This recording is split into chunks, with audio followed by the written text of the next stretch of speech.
say you start a brand new job. Your first day you walk in and a lady says, "Hi, I'm your boss." Then you say, "Great. I'm going to do probably whatever she says." And then say a couple days go by and another lady walks in and she says, "Actually, I'm your boss."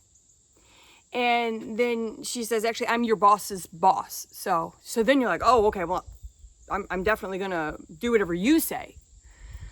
And then say a couple days goes by and another person comes and they say, "Actually, I'm your boss. I'm your boss's boss." I mean, at this point, if you're me, I'm stressed. I'm a little like, because not only do I need to get this person to like me, but also do what they say and make sure that I'm doing what the other boss said and the other boss said. And so these are starting to compile, but they're kind of all in a row. At a certain point, if this keeps happening every couple of days, you might start wondering, what kind of business is this? Am I in that pyramid scheme? Everybody's the boss of somebody else. I mean, do I need to get people under me? Like what, right? But what I say is that we're doing this with our thoughts. We had a thought, the first thought you can remember when you're a little kid.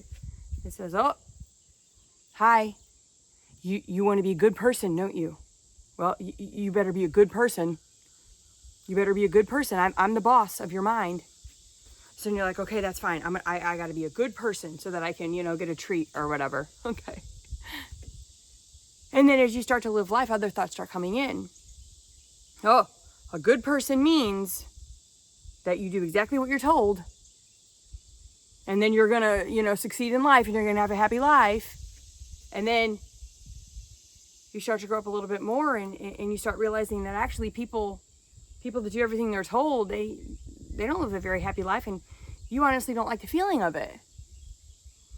So then you have another thought and they're like, wait a minute. You shouldn't do what you're told. You shouldn't do what you're told because then that makes you a wimp, a doormat. So then you're like, okay, now they're the boss of my mind. But the thing is, we never stopped letting the other voices be the boss. But the thing is that thoughts are not our bosses, and thoughts do not own us. Thoughts are actually not even ours. And some thoughts are connected to an entire, essentially think of it as like a cloud of other thoughts. And those thoughts are stronger and more prevalent depending on if you're around those thought clouds, those thought forms. Like in politics, you might have a very strong cloud of thoughts that can just kind of sweep you away if you don't question your thoughts.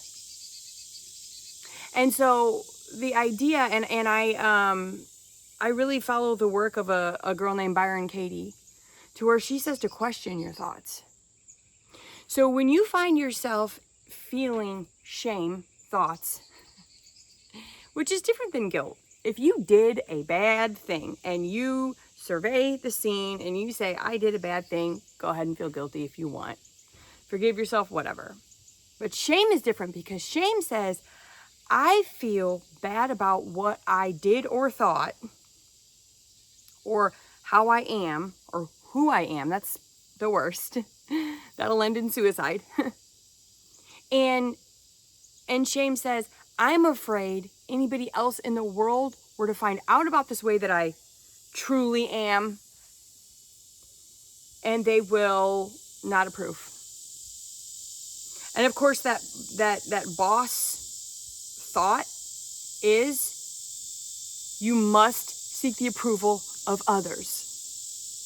That's probably the biggest boss in my head and has been for quite some time. And yet I have another boss. It's the angel and the devil, maybe, that says, you better not. Who cares what the fuck they think? I follow some people that got so much hate. It's like Cat Williams said. I love me some Cat Williams. He's like a preacher that disguises himself as a comedian. Anyways, he says, If you ain't got nobody to hate, feel free to hate on me, okay? But when we're thinking about shame, those are the thoughts that we want to question. Because a thought it's like a feather in the wind. It just passes through our mind. It's like that I Love Lucy sketch, if you ever saw it, or episode or whatever, where she's at the conveyor belt and chocolate is going by, one chocolate at a time, and it starts going by too fast. These are thoughts. They start going by too fast. She starts putting them in her mouth till her mouth is so full of chocolates. It's hilarious. I never really watched the show, but I specifically remember seeing that at somebody's house on a TV one day. I'll never forget it. I mean, that's how powerful that lady is.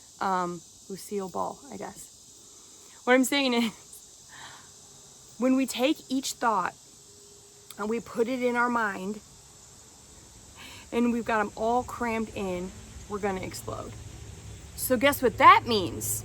We get to choose what thoughts we're keeping in there. We get to choose what thoughts are true for us.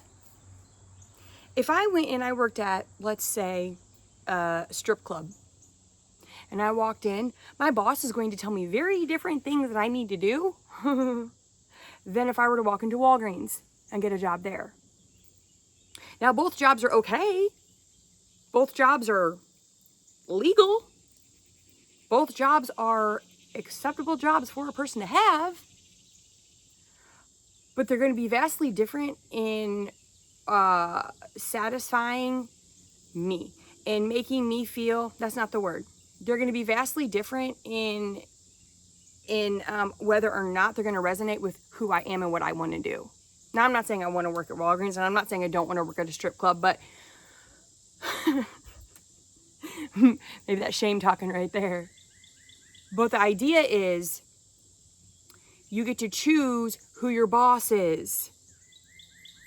This is mantras. These are incantations. This is Tony Robbins saying, when you powerfully say statements, like every day in every way, I'm getting stronger and stronger.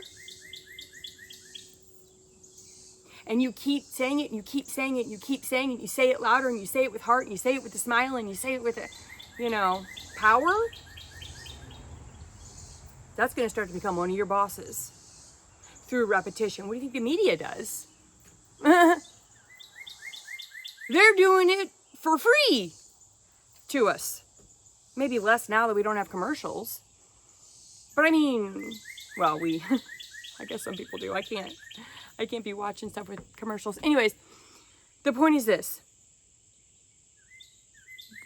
When you really get down to it, the story that you tell is what's making you feel shame. And you're the one that's telling the story. So when we talk about releasing shame about your body, we're changing our story in our mind. We're not changing our body. When I get the perfect body, I don't feel perfect. Well, guess what? We're never going to be perfect anyways, but you know what I mean? Guess what? Really, quote unquote, gorgeous people sometimes kill themselves. They don't see it. They don't get it, that they're gorgeous. Not that it matters that they're gorgeous, right? Because that's all story as well. Jack Nicholson. Have you seen the guy? What the fuck? People are so attracted to that man. I do not get it, folks. But he tells himself a story. I saw a video where he was flirting with Jennifer Lawrence, and she was like eating it up. All I'm saying is, the story that you tell yourself again and again about how you should feel bad and scared of exposing the true you to the world or to a certain specific person is what is keeping you in shame. And I know that for me, one of the biggest actions that I took in order to feel less shame every day, because I'm still on the journey, is to say, hi, internet. I look like this. I sound like this. I talk like this. And I know that I'm worthy of looking like this, talking like this, and being seen. So the message is Many things. But essentially, you get to choose who's the boss of your mind. You get to choose which thoughts are going to rule your life. Thank you. Like and subscribe.